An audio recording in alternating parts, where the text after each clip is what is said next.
Hi, I'm Dr. Bergum at Regenexx Des Moines, and I just wanted to talk briefly about knee osteoarthritis. So many of you have been told you've got knee arthritis and that your knee is wearing down, and you may have some questions about just what does that mean. So our knee joint has got actually three different bones. We have the femur, your thigh bone, with two knuckles of the thigh bone covered with cartilage that sits on the tibia, which also has cartilage. That's what the blue area shows.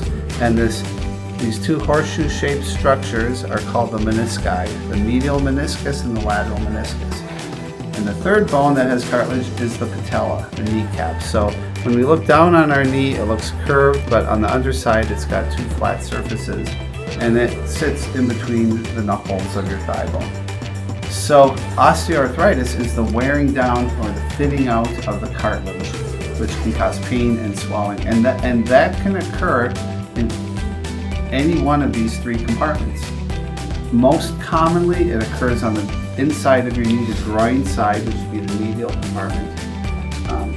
But it can occur in any of those compartments, and where you have your arthritis affects our treatment plan. So this model here shows what happens as that cartilage is wearing down. This shows the cartilage wearing down to bare bone in some areas, thinning in other areas.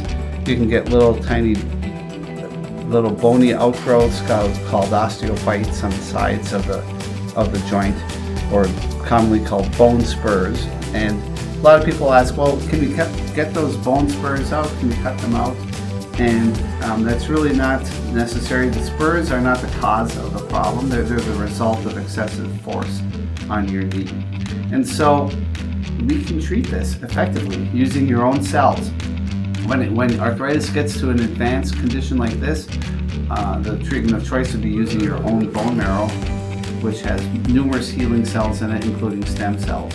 For milder conditions where it's real earlier arthritis, we would use platelets from your blood. But in a situation like this, we can effectively treat severe knee osteoarthritis, allowing you to continue to do the things that you like to do and get back to doing the activities that you currently cannot do because of the pain, and you get to keep all of your own body parts.